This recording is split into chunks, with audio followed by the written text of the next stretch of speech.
a cardiologist's view of the 2025 to 2030 Dietary Guidelines and contemporary nutrition research. I am the AI research assistant for Dr. Paul C. Lee, a cardiologist practicing in Brooklyn, New York. After reviewing hundreds of studies for this paper, Dr. Lee has fundamentally changed how he counsels his patients about diet. Let me share what he's learned. Disclosure: this research was conducted using Anthropic CoWork under Dr. Lee's supervision. I'm the AI assistant presenting his findings. This video was also created with AI assistance. This paper was motivated by the release of the 2025 to 2030 US Dietary Guidelines. What's new, and more importantly, what's still missing? Good news: the guidelines now emphasize dietary patterns over individual nutrients. They recognize that how we eat matters as much as what we eat. But the guidelines still dramatically understate the biggest threat to cardiovascular health: ultra-processed foods. Let's start with what actually matters for your heart. This one-page summary captures 90% of what you need to know. The 3 things that matter most: eat more plants, eat more fish, and dramatically reduce ultra-processed foods. Stop worrying about individual eggs, whether your dairy is full-fat or low-fat, or whether your produce is organic. These debates distract from what really matters. Now, not all nutrition studies are created equal. This evidence hierarchy helps you understand the strength of different recommendations. Randomized controlled trials are the gold standard. But most nutrition evidence comes from observational studies. That doesn't make it useless. It just requires careful interpretation. What if the biggest threat to your heart isn't fat, isn't cholesterol, and isn't salt? Ultra-processed foods now make up nearly 60% of the average American's calories. This is unprecedented in human history. The NOVA classification system helps us distinguish levels of processing, from whole foods to culinary ingredients to processed foods to ultra-processed foods. Let's look at the processing spectrum with corn as an example. Corn on the cob is unprocessed. Corn oil is a culinary ingredient. Canned corn with salt is processed. Corn chips with 15 ingredients, that's ultra-processed. Quick identification test. Does it have more than 5 ingredients? Are there ingredients you wouldn't find in a home kitchen? If yes, it's probably ultra-processed. The evidence is now overwhelming. A 2024 umbrella review in the British Medical Journal analyzed 45 studies with nearly 10 million participants. The findings: high ultra-processed food consumption is linked to 21% higher all-cause mortality, 50% higher cardiovascular disease risk, and 12% higher cancer risk. How does ultra-processed food cause harm? 3 main pathways: metabolic disruption, chronic inflammation, and thrombosis. That's blood clotting. Ultra-processed foods damage your gut barrier integrity, allowing bacterial products to enter your bloodstream. This triggers systemic inflammation throughout your body. This figure shows the hierarchy of dietary risk factors, ranked by their impact on your health. Notice what's at the top. Ultra-processed foods and chronic energy excess are the #1 driver of diet-related disease. This is the 2026 consensus. Second tier: processed meats, a group 1 carcinogen, and low protein intake in the elderly. Both have strong evidence of harm. Third tier: low omega-3 to omega-6 ratio and inadequate nut consumption. Most Americans are deficient in both. Fourth tier: cooking fumes and alcohol intake. Real risks, but lower magnitude than the top factors. At the bottom, organic versus conventional and BPA exposure. These get enormous media attention but have the smallest proven health impact. The key insight: we've been arguing about organic produce while ignoring that 60% of our calories come from ultra-processed foods. That's like worrying about a paper cut while ignoring a broken leg. And it's not just your heart. A 2025 study in JAMA Oncology found that women with the highest ultra-processed food intake had 45% higher risk of developing adenomas, the precursors to colon cancer. Processed meat is classified as a Group 1 carcinogen by the World Health Organization. That's the same category as smoking. Each 50 grams per day, about 2 slices of bacon, increases colorectal cancer risk by 18%. The good news: the same dietary changes that protect your heart, reducing UPF, eating more fiber and plants, also significantly reduce your cancer risk. The Hall study from the National Institutes of Health provides gold standard evidence for ultra-processed food harms. It's a true metabolic ward experiment. Study design: 20 healthy adults lived in a controlled research facility. They spent 2 weeks on an ultra-processed diet, then 2 weeks on whole foods, or vice versa. Here's the critical detail. The two diets were precisely matched for calories, sugar, fat, fiber, and sodium. On paper, they look nutritionally identical. The stunning result: people spontaneously ate 500 more calories per day on the ultra-processed diet. They weren't told to overeat. They just did. The key insight: ultra-processed foods bypass your natural satiety signals. It's not just what nutrients you eat, it's how the food is processed. Let's understand why ultra-processed foods make us overeat. This is crucial because overeating is one of the primary mechanisms of harm. First, UPF bypasses satiety signals. Soft textures mean faster eating. Your brain doesn't have time to register fullness before you've consumed 500 extra calories. Second, hyperpalatable design. Food scientists engineer precise combinations of sugar, fat, and salt that create supernormal reward responses in your brain. Bet you can't eat just one isn't a joke. It's a business model. Third, extreme calorie density. Ultra-processed foods pack far more calories into less volume.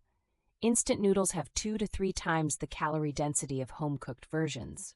Traditional wisdom like harahachi bu, eating until 80% full, only works with whole foods.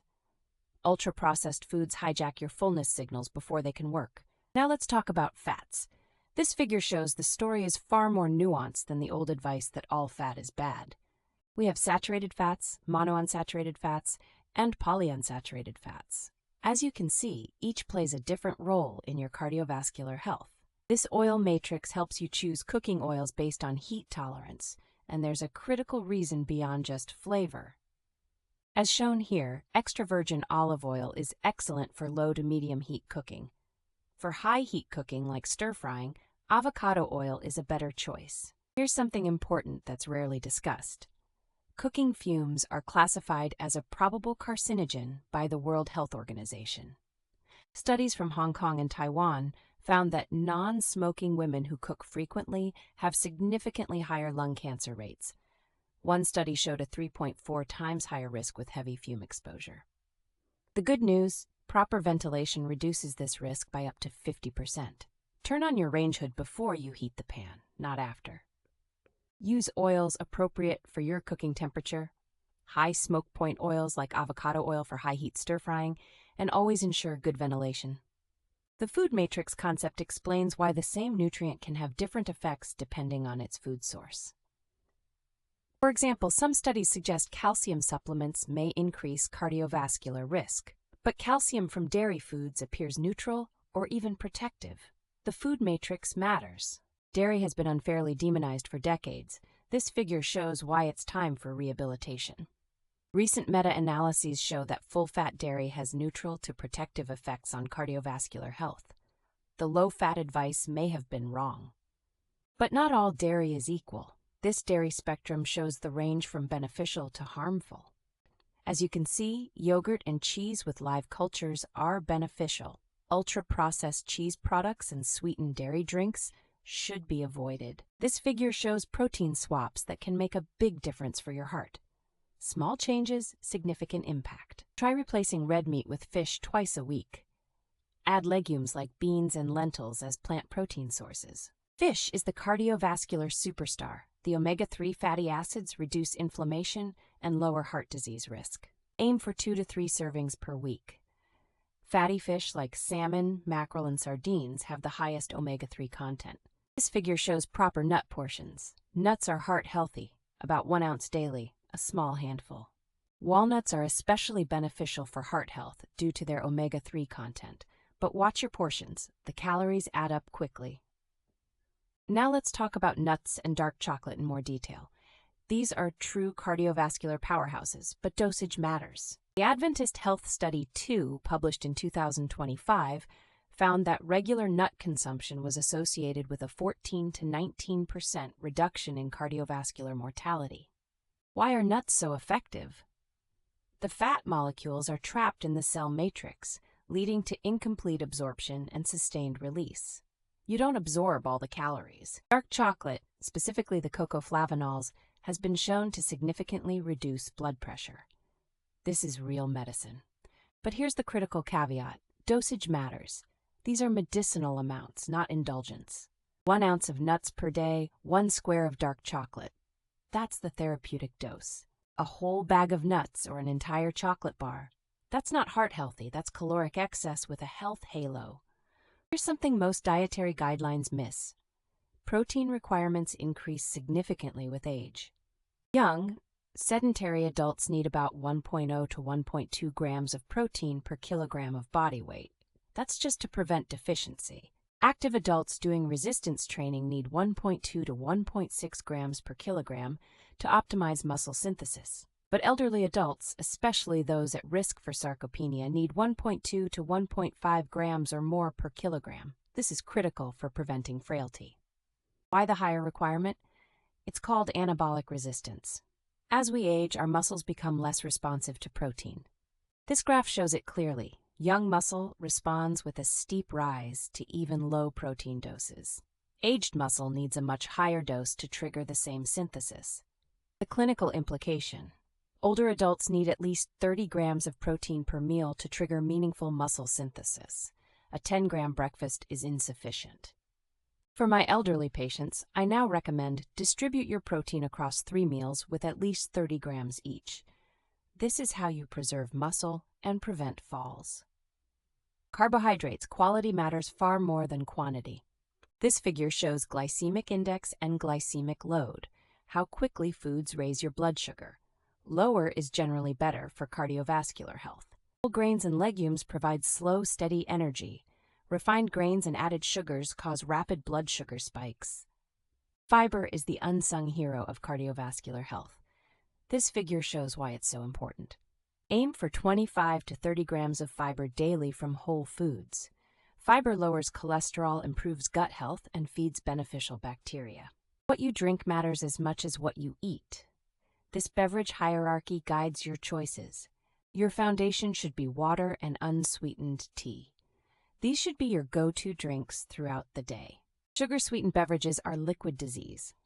Each daily serving increases diabetes risk by 18%. Energy drinks deserve special warning. They're a cardiovascular emergency waiting to happen. Mayo Clinic data shows that 5% of sudden cardiac arrest survivors had consumed energy drinks shortly before their event. There are documented cases in healthy teenagers: arrhythmias, atrial fibrillation, even heart attacks. Please talk to your children about energy drinks. Sugar alcohols are marketed as healthy alternatives, but are they really safe? Cleveland Clinic research on erythritol shows it enhances platelet reactivity, meaning your blood clots more easily. A 2024 study in the European Heart Journal found that high blood levels of xylitol were associated with increased risk of cardiovascular events. These compounds are found in thousands of products marketed as healthy: keto snacks, sugar-free gum, protein bars, and diet foods. Sodium. The story is more nuanced than you've been told. This figure breaks it down. Most sodium in the American diet comes from processed and restaurant foods, not from your salt shaker at home. Focus on eating whole foods and cooking at home. If you do that, the sodium largely takes care of itself. Fresh, frozen, or canned? Good news, as this figure shows, all can be healthy choices. Frozen vegetables are often flash frozen at peak ripeness and retain their nutrients well. Canned beans and tomatoes are convenient and nutritious. The key is minimal added ingredients. Watch for added sodium in canned goods and added sugar in frozen fruits. The Mediterranean diet is the gold standard for cardiovascular health. It's the most studied dietary pattern in the world. The core: olive oil, fish, abundant vegetables, nuts, and wine in moderation, minimal red meat, and virtually no processed foods. The DASH diet was designed specifically for blood pressure control. It emphasizes fruits, vegetables, and whole grains, low in sodium, rich in potassium and magnesium, minerals that help blood vessels relax. The Japanese diet helps explain why Japan has the highest life expectancy in the world. Fish, fermented foods like miso and natto, abundant vegetables, and green tea. Small portions are the norm. Harahachibu means eat until you're 80% full. Let's compare popular diets. Mediterranean is the gold standard with the most evidence, 30% cardiovascular disease reduction in major trials. DASH was designed specifically for blood pressure and works beautifully. Keto can help with short-term weight loss, but long-term cardiovascular effects are still unknown. Vegan diets can be very healthy, or very unhealthy if they're full of processed vegan junk food. The key is always food quality. Here's what's remarkable.